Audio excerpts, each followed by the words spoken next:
Welcome to the Good Reading Podcast, proudly sponsored by Book People Gift Cards. A Book People gift card is the perfect gift for readers of all ages. Simply order your gift card online at bookpeoplegiftcards.org.au. Redeem at any one of over 500 bookshops across Australia. Visit bookpeoplegiftcards.org.au. David Goodwin worked the weekend graveyard shift in service stations for several years. He's now no longer a day sleeper with a halogen tan, but still maintains a predilection for Slurpees and sausage rolls with too much tomato sauce. He's also a published poet, but today I'm talking to David Goodwin about his first book, Servo, Tales from the Graveyard Shift. David Goodwin, welcome to the Good Reading Podcast. Thank you for having me. What brings one to the world of the servo? It's a good question. I was in uni, just started the second year of a Bachelor of Arts, and I needed some money. I was living at home with my parents who were kind of sick of me not having a job. So I kind of wanted something fairly easy, something that I didn't really have to think too much and wouldn't clash with my uni tutes and lectures. So I was sort of looking through online job ads and I kept seeing this term that said console operator, and I was a bit interested because as a fan of The Simpsons, I was thinking of Homer's role at the nuclear power plant. So I thought, I wonder what this is. There's a lot of them there. So I clicked and I called and I showed up to the interview, and yeah, it was working in a servo. And you've got your anti-jump protection wire strung up, and you've got a locked and coded door, which with things I realized in the future that were definitely required. But yeah, that's definitely what it's called. You're sort of in a cockpit in some senses. And you had to go through an interview process, but I'm curious to know what skills might be paramount in staying sane. I think from the outset, most people would think it's very simple. In some ways it is, but it's almost like you could say that, you need to sort of have skills in psychology, I would say risk management, crowd control, public relations. There's a lot going on. Obviously, you're taking people's money and you're helping them. You're scanning products. You're helping them, do all of the basic stuff. But because I worked at night, there is a lot of craziness goes on in servos. And pretty much, I would say if I had to sum up the position in one word, it would be ringleader. As in a circus? Definitely, a mad, dark circus. I've also got to ask how long your sentence was.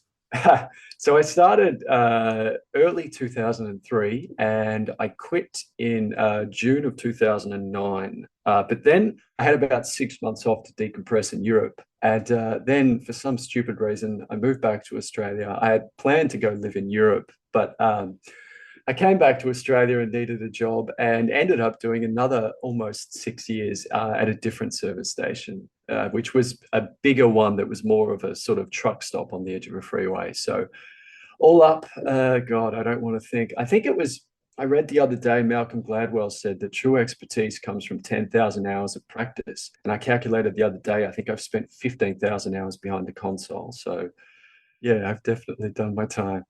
Now, of course, the servo serves petrol and various other fuels, but it's also a place where people go for food. I gather that most people who buy food there are in a certain condition where good judgment goes out the window.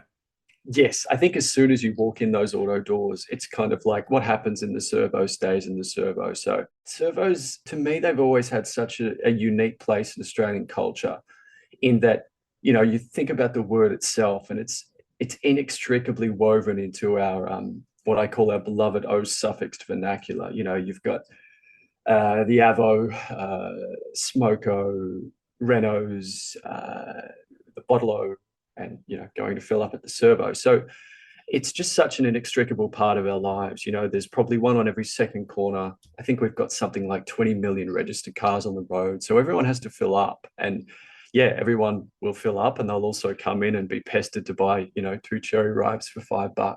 And yeah, they'll go, oh, I might just grab this and I might just grab that. So yeah, I've often think it's a little like I wouldn't call it a den of iniquity, but I would call it a palace of convenient temptation.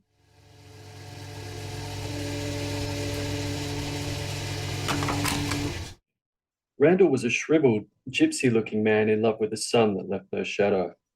45, but looking more like he was 60. His tobacco-stained hands were marbled with dark splotches, so the ends of his fingers actually looked leprous, ready to drop to the floor at any second. He was hopelessly addicted to cigarettes, which made him an addict too, I suppose. Only his drug was legal and would take decades to kill him. Randall would spend hours talking nonsense at me, peering off into a far-off galaxy, always searching for his black holes. His ramblings were of wizards and auras and his supposed journeys to far corners of this globe and others. These stories never ran out. Every few nights he returned with more, his rantings peppered with enough lucidity that, after a few months, I was almost convinced that he was some kind of shaman. Of course, it's about the characters that you meet in the graveyard shift. Randall, some kind of shaman? What kind of relationship did you build with Randall?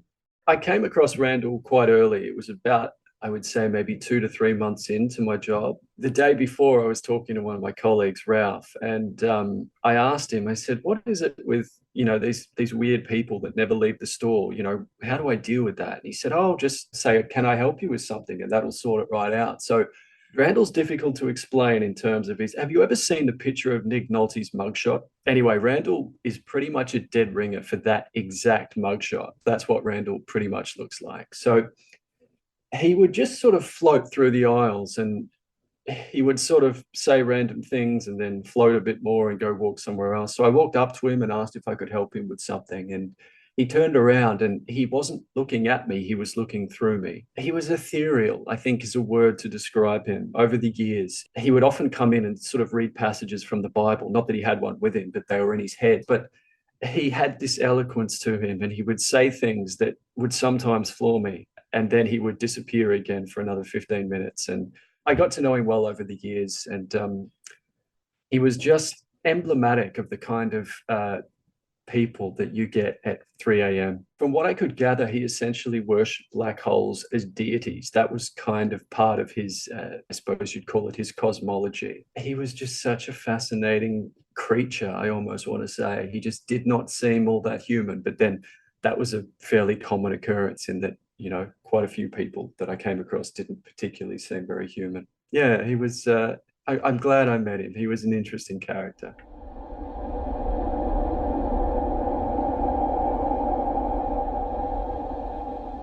Everyone has a story, and as I began to listen, I learned theirs. No one becomes a Gumbleton all at once. There were so many seemingly inconsequential twists of fate, dollops of unfairness, and consecutive bad decisions in a person's life, each of them tilting the axis it spun on just a smidgen more off kilter until one day they wobbled too much and their orbit veered completely out of control, careening away from the nourishment of the sun through vast wastes of interstellar space to circle a now leering black hole. Something about that journey resonated deeply as I realized a Gumbleton could be anyone, including me.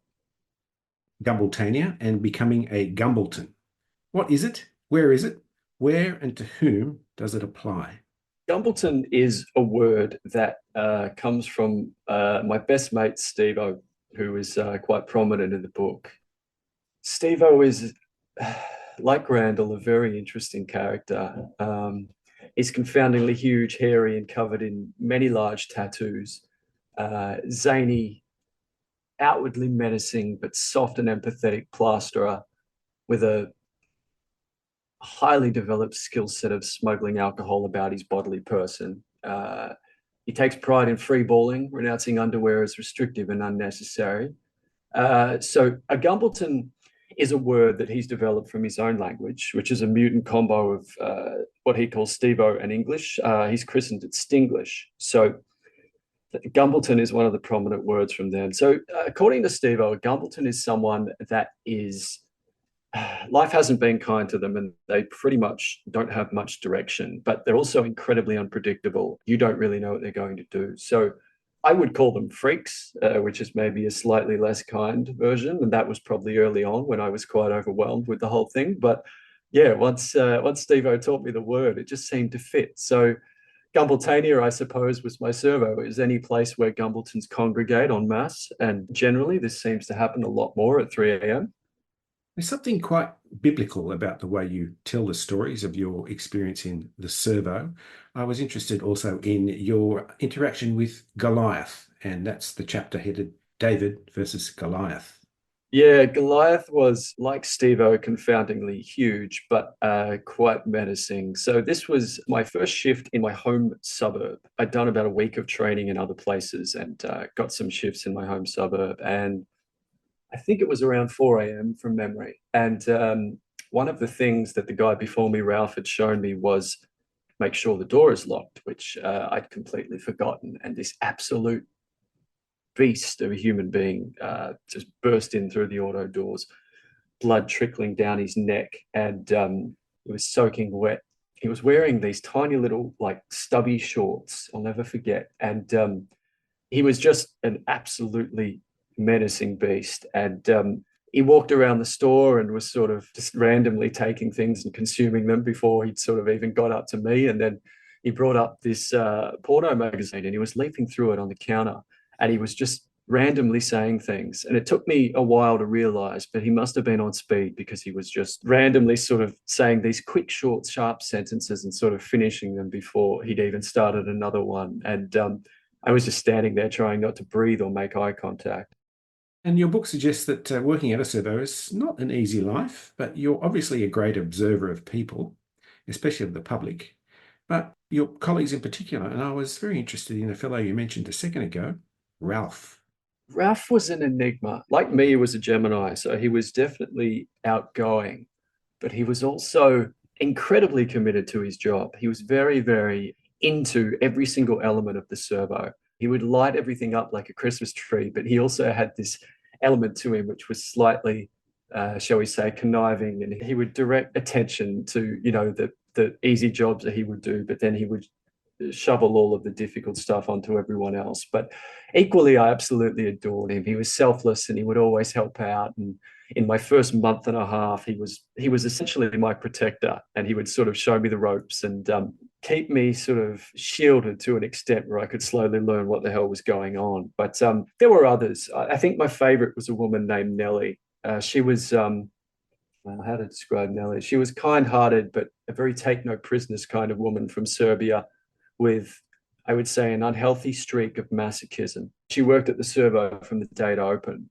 But because she was on this archaic and exploitive contract where she earned something like $10 an hour, she also got a job at a local max security prison. And she soon said to me, David, I work at the prison amongst the worst murderers and rapists and pedophiles. And you know what? I prefer it to the Servo. It is so much more of a nicer working environment. So she helped toughen me up. She would often sort of tell me stories about her battles with customers. And as I slowly came to realize that, oh wow, this is kill or be killed, she made me realize that I had to stand up for myself.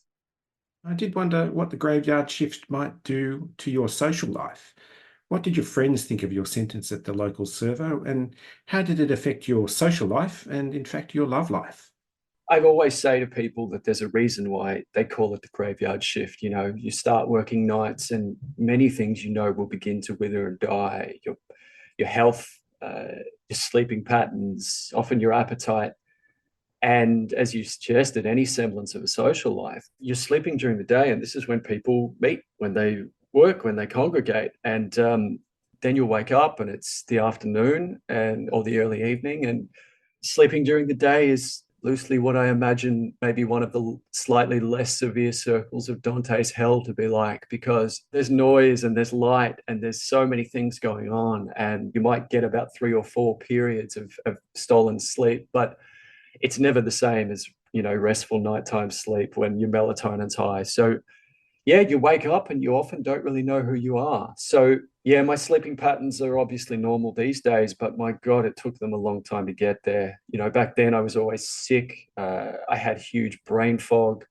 I dropped out of uni and I ended up following, let's say, the piper's tune of some of my more crazy customers and mates into all kinds of intoxicants. Quite an interesting and diverse life. And another aspect of your life, of course, is poetry. You are a published poet.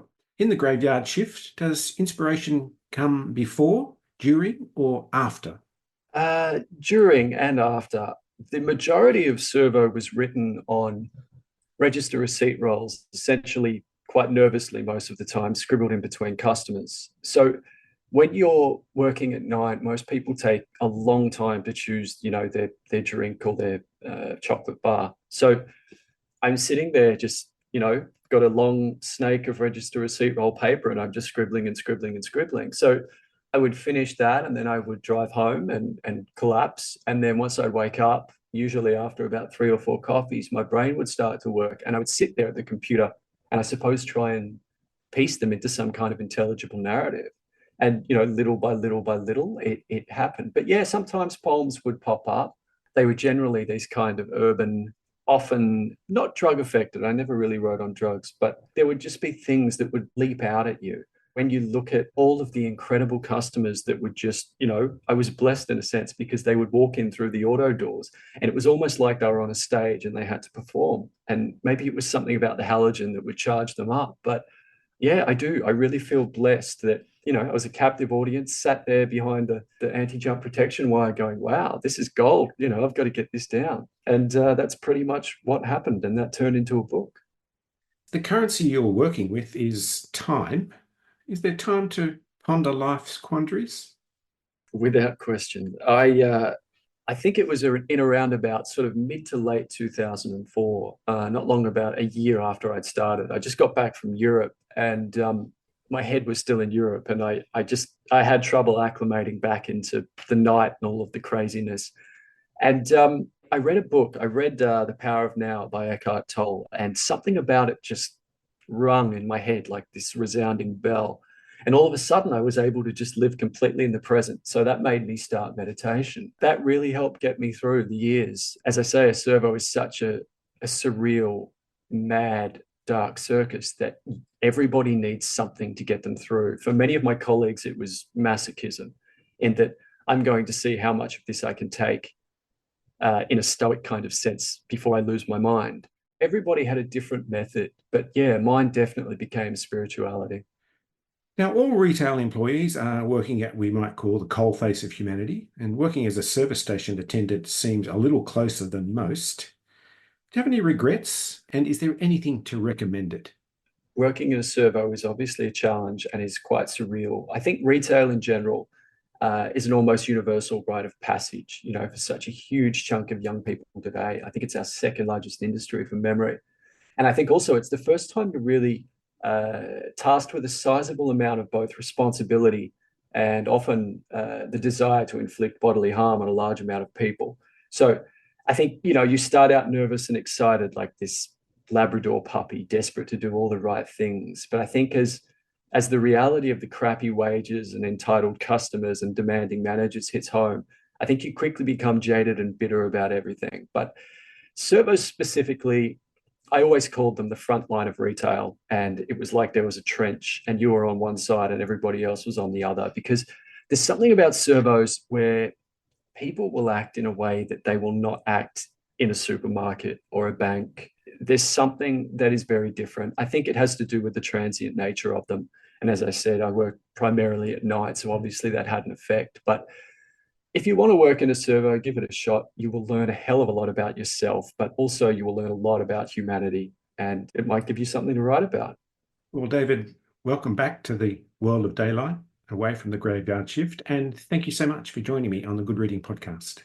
Thanks heaps, Greg.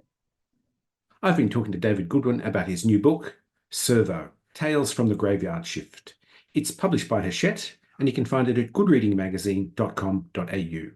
My name's Greg Dobbs, and thanks for listening. This Good Reading podcast was brought to you by Book People Gift Cards. Share the joy of reading with a Book People gift card. To find out more, visit bookpeoplegiftcards.org.au.